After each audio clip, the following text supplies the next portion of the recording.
The following is a transcript of a conversation between Matías De Stefano, referred to as me, and his higher self, referred to as I am.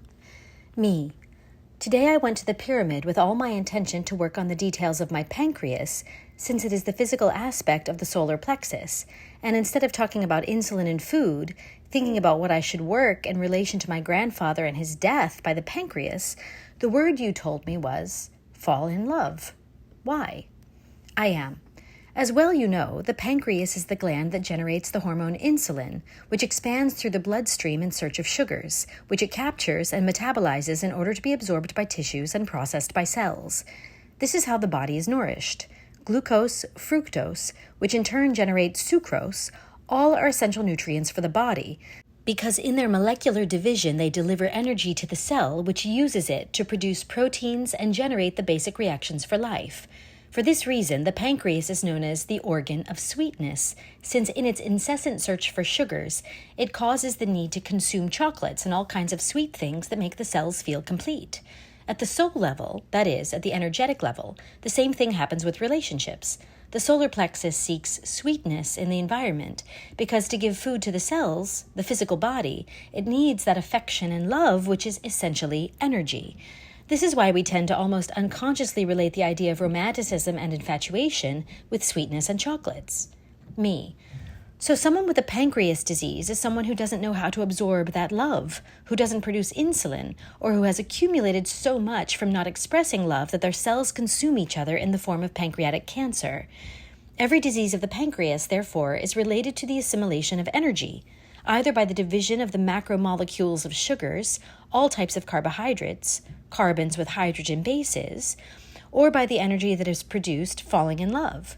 Which leads me to think then, is insulin the physical aspect of falling in love? I am. That's right. Let's go to the base of everything. Love comes from the Latin concept eternity, that is from the terms a, without, and mors, death. If we know anything today, it is that energy is eternal, because it never ends or dies, but rather is transformed. For this reason, it is said that God is love, since the universal cosmos is constant energy in transformation. All atoms find stability in the exchange of energy. All molecules replicate due to this exchange of energy. All cellular structures function due to this exchange of energies. The organs function by electrical pulses of energy discharge from the energy conduction of the central nervous system.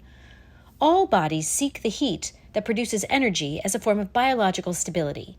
Thus, physical bodies need to ingest calories, that is, high-energy materials such as carbohydrates, to deliver this vitality to the cells. Therefore, the concept of entering into the process of assimilating eternal energy to nourish one's own being can be understood as entering, amor, without death, eternity, action of, se, neutral reflexive, for oneself. In Spanish, the term love comes from the Indo-European lubiati, which is related to libido, desire, and pleasure, which are the aspects produced by the chemical reaction of the assimilation of sucrose in the cells, generating electrical discharges. Thus, to fall in love is the concept of falling into the process that causes pleasure inside. With the development of the human intellect and the creation of cultures, these basic needs to nourish the physical being with eternal energy were romanticized, turning it into the current concepts that indicate that falling in love implies feeling love for another person. The concept arises because before the other, the body reacts with desire, seeking pleasure in affection, in touch, nourishing itself with the eternal energy that allows subsistence and moving forward, activating life. Me. So falling in love has nothing to do with the soul, but with biology. I am. Didn't you understand everything we talked about? The soul is that energy. The soul is not separate from the body. They are not distinct or separate processes. Emotional and physical processes are intertwined. The physical inevitably depends on the energetic emotional to live, when the energetic does not depend on the physical, and for this reason we maintain that the soul is free from the body, is eternal, and transforms into many forms. However, it is the soul that makes the body exist by energy, and the body thus becomes a decoder of the emotion of the soul. That is why the explanation of all emotion is based on the things that our body feels. Understanding the function of the material, organic, does not kill the idea of an extrasensory soul, but reaffirms its presence and active manifestation in your reality. Me, I understand, of course. What happens is that for a long time we've been made to think that they are different things, or that everything beautiful and emotional like love has nothing to do with the body, but with the soul, and is much broader and more spiritual than a simple cellular reaction. I am. This way of seeing things emerged during the last 2,000 years, taking hold during the Middle Ages, in which the body was religiously considered the prison of the soul, and that we had to free it from the carnal to return to the kingdom of heaven. This adorned the concepts of both religious and non-religious spirituality, as well as the concepts of the New Age, which, despite speaking of a new time, are nothing more than a projection of heavenly Christianity. The truth is that in heaven there is nothing. At the end of the atmosphere, there is the fabric of space, time, gravity, the strings of the quantum world, other celestial bodies, galaxies, and worlds better or much worse than this one. Going out of the body towards the heavens does not bring us closer to the divine response, but going towards the depths of being, towards the interior, where we realize that the body that composes us is a wonder expressed from the soul. Perhaps I would say that the soul is the prison of the body, which contains its existence and way of perceiving, and not the other way around. That is why, by aligning the energy, we free the body, and from the body we can speak with the spirit and the soul, manifesting realities. Me. And falling in love is the way to do it. I am. The spirit seeks to experience as much as it can in the life it has created. Falling in love is that insulin that drives the being to search in life, to do the unthinkable, to leave the comfort zone, to expand and dare.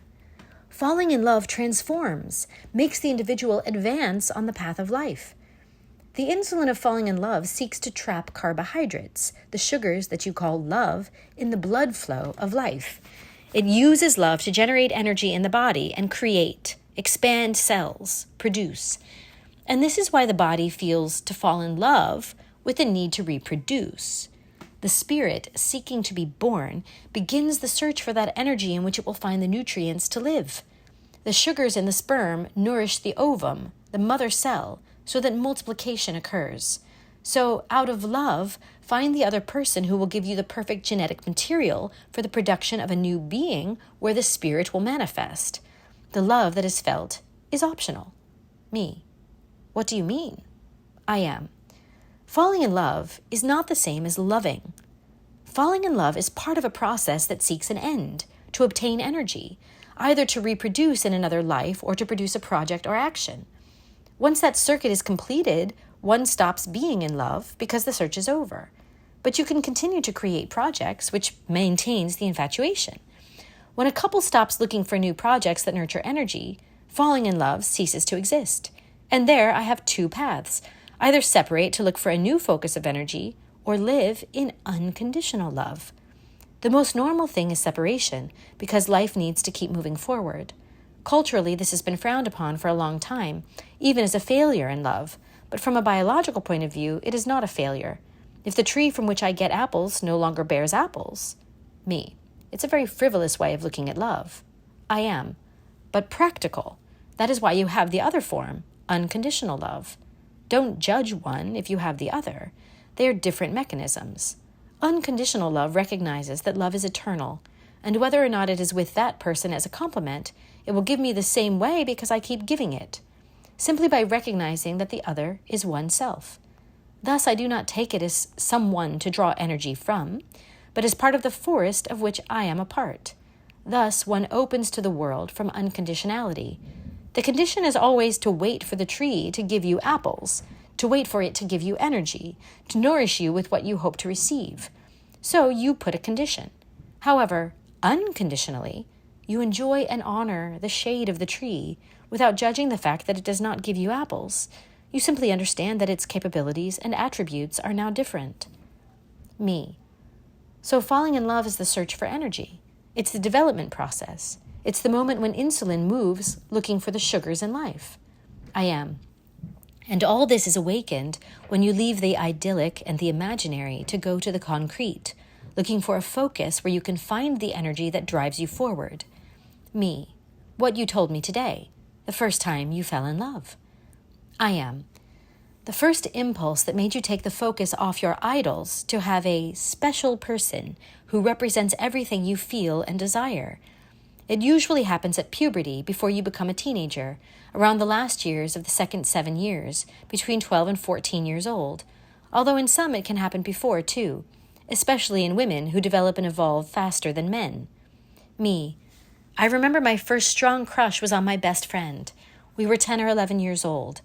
But the whole environment did not show me that it was possible for two men to fall in love, and I always thought that it would be impossible. At the age of 12, when I began to remember my past lives, the first thing I saw was Sobek, my husband, in the Atlantean period of the Nile 12,000 years ago. Seeing him, I remembered again the love I felt for him, and I felt it again. I knew he was alive at this time because I could dream of him. I knew he was born in Italy, which led me to study Italian to understand him. I started looking. He was in love. When I met him in 2012, it was hard for me because he didn't remember, and I never told him anything about my memories so as not to condition him. But he felt there was something. He could feel it. I was in love with his soul until, having reconciled our souls in a new time, we became friends, and that infatuation became love. It was transfigured into the unconditional, free from all expectation. But today I understood something very strong and important. I am. Tell me. Me. Ever since I remembered him, my love and infatuation with him was idyllic. It was magical. It awakened an illusion that kept me 100% in love. I could never feel the same for anyone else. In fact, I have told some of my partners honestly that inside I was in love with the one I had always loved, which never allowed me to love anyone else 100%. For years I believed that this was something terrible, because I felt prisoner of an uncontrollable emotion, in love with someone who had died 12,000 years ago, and who today was nothing more than an idea, a dream. When I found him, I knew that I couldn't live the same, and I had to work through the pain of letting go of the story. But always, with each person I fell in love with again, I built a kind of illusion around them, so much so that it surpassed reality, making me suffer more.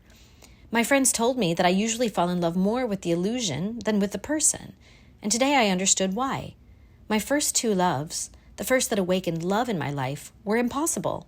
My body saw that in the first there was no possibility, at least in that context, and the second, in my memories, showed me that I was in love with an imaginary idea that could no longer be real ever.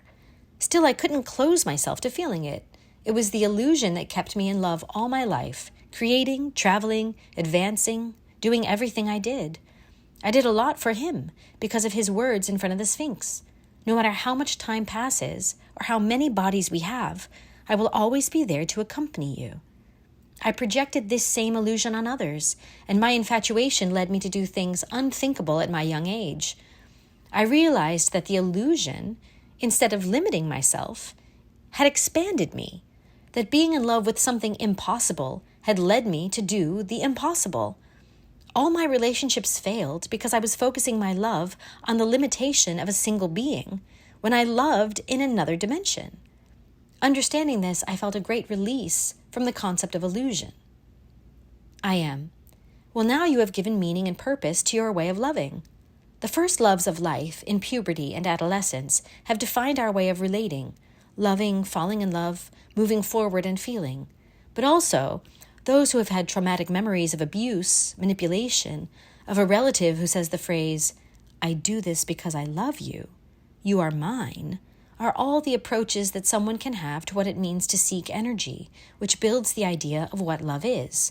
For this reason, today's task is to ask ourselves, how were my first experiences of falling in love, of love in my life, and how have they defined the way in which I fall in love and love today?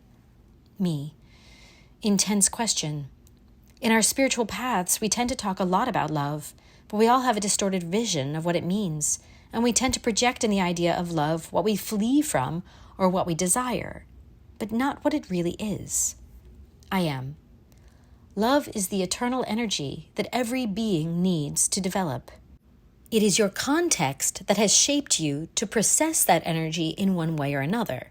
Thus, recognizing the method you have taken in your life you will be able to identify where you are looking for love.